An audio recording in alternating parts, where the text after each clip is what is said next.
Ang spay and neuter ay isang mahalagang usapin at programa para ma-address ang mga issue ng pagtaas ng stray population, animal cruelty, at pampublikong kalusugan.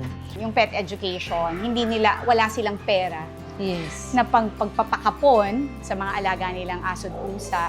Dinadala natin yung services natin yan. Recently galing tayo sa Marawi. Ano yung nakita mo doon o na-experience mo, naramdaman mo that you think tells you, tuloy natin to? Okay. Sabi ko nga, ito yung aking advocacy, pagbibigay ng libre kong service sa iba. Before ako pumunta doon, talagang tinatanong nila ako, sigurado ka ba? Actually po, dito sa aming pag-volunteer, no money involved, binibigay sa amin, sinasahuran kami o whatsoever. Talagang pure advocacy lang, yung overwhelm na pagtanggap sa amin. Ang daming umattend, ang daming pumunta. Very thankful ako dun sa mga vet volunteers natin kasi pag nagsabi ako ng schedule, tinatanong na nila as long as kaya ng, minsan by land, di ba? Yes. Basta kaya Ang na hirap sasakyan ng bailan. natin. Yes, basta kaya na sasakyan natin, kaya, walang sakit, lahat yan. Go kami dyan. Paano ninyo pine-prepare ang sarili ninyo, ang ating mga veterinaryo? Ang sagot ko lang dyan, pinaplano namin na maigi yan. Na course planning, about the culture, tinatanong muna natin ano ang hindi pwede, ano ang bawal. Hindi po kami magkakapon dun sa area na alam naming walang magpo-post-op.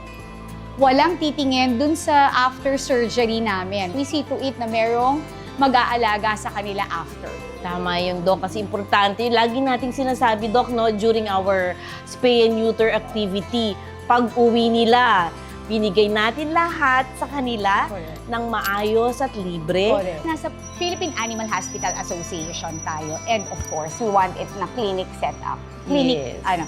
A surgical theater. Yes. Yeah. And who can better give the services Yes. other than PAHAC? Diba? Of course, ano yan sa Philippine Animal Hospital Association, talagang syempre gusto namin gawin ng surgery sa theater setup, surgical, no?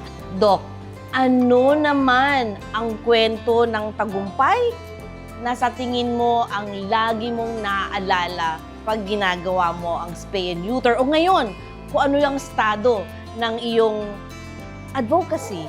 Ang dami kong na-inspire na veterinarians, Totoo yan. veterinary students, yung mga vets ko, yung galing sa akin, talagang nawala yung takot nila sa surgery. Kasi yun naman ang purpose ko talaga, para dun sa mga animals and para sa sarili ko at para sa community ng mga veterinarians. Parang the gift, no?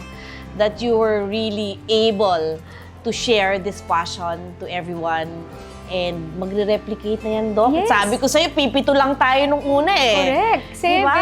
tama. Pero ang dami na ngayong younger generations, licensed veterinarians, na nagbibigay ng as in free service. Ano yung message na pwede nating ibigay sa mga veterinary students? At saka doon sa mga aspiring, no? Or still thinking to whether to take up veterinary medicine as a profession, as a career. Lagi po nating tatandaan, isa puso po natin ang lahat ng ginagawa natin. Lagi po tayong maglagay ng accountability sa sarili natin. Ano naman po yung message natin sa kapwa nating mga veterinaryo? Nako, sa kapwa natin mga vets. Halina kayo. Ang dami kong na-invite, na-hikayat, na magbigay ng free service nila sa atin. Magsakripisyo ng oras, Doc, Yes, marami sila actually. Yung vision is napakalaki. Akala nga natin parang hindi natin kayang hindi natin kayang ma-attain. Yes, No? oo. But my vision is to continue this na advocacy of free spaying, castration, eliminate the rabies, no? Thank you so much, Doc Mitzi, kasi yung vision mo na nagsimula lamang sa puso mo, ginawan mo ng paraan, umakto ka, gumawa ka. Diba? At ngayon, napakalaki na po ng spay and castration. PAHA Cares has always been here as a partner at nagpapasalamat po kami na ito ay talagang ginagawa na rin talaga ng napakataas ng kalidad ng spay and castration through PAHA Cares. Mabuti na lang, nandito ang mga vet volunteers na tumutulong at nagtataguyod ng mga free spay and neuter programs. po si Attorney Heidi dahil hindi lamang tayong may kwento, pati na rin ang ating mga alagang hayop. Ito po ang Hayop sa Kwento.